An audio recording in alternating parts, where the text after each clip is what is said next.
За хэн Бурхны хөө Баярбаатар тэр бүртгэл үүсгв? Хэн яллав? Энэ залуу маань бол 40 гаруй секундын лайв хийсэн байгаа. Иргэн им овогтой хээ гэдэг хүн гомдол гаргасан байгаа. Улсын яллагч. Дүүргийн 90 иргэний шүүгч оюун тунгалаг. Хяналтын прокурор Х Ням Эрдэнэ. Баримтлах шийтгэл оногдуулах үндсэлтэй гэж шүүх ингээд тогтоол гаргасан байна. Даруй хөргүүлэхийг Сүхбаатар дүүргийн цагдаагийн 1-р халцад үүрэг болгоод шүүхэн шийдвэр гүйцэтгэх газарт баримтлах төв даалгасгах гэж. За би энэ дээр бол хүний хиндэт хорооны даргын зүгээс байр суурь илэрхийлмээр байна. Нэгдүгээрт шинжлэх ухааны академийн хил зохиолын хүрээлэнгийн захим орчин нь олон хүн байршиж буй олон хүн бүхий орчин гэж. Иж өөр хэл хязгааргүй ойлголт тохгүй. Америкийн Москва бол аль нэг өөр улсад хараал хэлж байгаа бичлэг миний хүүхд үзэх юм бол тэр асуудал болгон дээр ийм гомдол гарах. 565 мянган хүн үзээд 300 гаруй хүн одоо түгээсэн буюу шеэрлсэн гэдэг. 560 мянган хүн байршина гэдэг чинь бол яг тийм утгагүй ойлголт тохгүй. Физиологийн хувьд биеэрийн энэ захим орчинд байрших боломжгүй байхгүй. Шинжлэх ухааны академид бол маш одоо сэтгэл дундуур байна. Аимшигтай.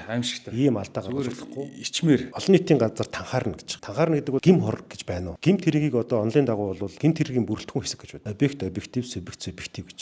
Энэ дөрөв нийлжиж гимт хэрэг бүрддэг. Аль нэг нь байхгүй бол гимт хэргийн бүрэлдэхүүнгүй болдог. 3-дугаарт хэл шинжлэлийн хүрээлэнгээс гаргаж байгаа үг болгоныг ингээд үндэслээд хүнийг барьж хориод байх юм уу гэдэг асуудал. Үзэл бодлоо илэрхийлсний төлөө тэр хүнийг хорин гэдэг нь өөрөө үндсэн хуулийн эсрэг үйлдэл. Их хурлын танхимд төгөөл хүмүүс П гэдэг хэлжсэн удаа дараагийн тохиолдлууд байгаа шүү дээ. Төрийн ордон руу дугаас салаавч гаргаа зогсож байсан ч хүмүүс байдаг шүү дээ. Монголчууд хүн төрөлхтний соёл иргэншилд байхгүй зүйлийг шинээр бодож олоод хүний ихэнд халтаж яллаж байгаа нь бол байж болохгүй үйлдэл. Би бол Баярбаатарыг танихгүй, тэр үний дээр хараал өрөөлийг хизээш дэмжихгүй. Гэхдээ таны хэлж байгаагаар 100% энийг эсэргүүцсэн. 30 хоног ингэж ял өгж байгаа асуудлыг. Энийг хэрвээ бид зогсоохгүй бол цаашдаа бодохч аюултай болно, бодсноо ярихч аюултай болно. Ер нь бол мэдээллийг та өөрөө сонголтоороо үзэж байгаа. Хинч таны хүчлээгүй, хинч нүдийг чинь скотчтож нээж гаад хүлж байгаа танд энэ бичлэгийг үзүүлээгүй учраас та зөв мэдээлэлээ сонго. Тэнд заавал стресст бүхэмд халбгүй. Хиний даалгавраар цагдаад гэж гомдол гаргаж тэр прокурор тэр шүүгч хоёр бас ичих хэрэгтэй. Энэ бол даалгавартай гэж би харж байна. Энд дээр нэг ийм үг байдаг ш. Таны хэлж байгаа үг надад таалагдахгүй байна. Гэхдээ таны үгээ хэлхийн төлөө би хөтлөө тэмцэх болно гэдэг үг байгаа ш. Тэгээ зарим хэргийг чи шийдэхгүй ингээл он сараар удаал олон жил болоод байдаг. Хэрнээ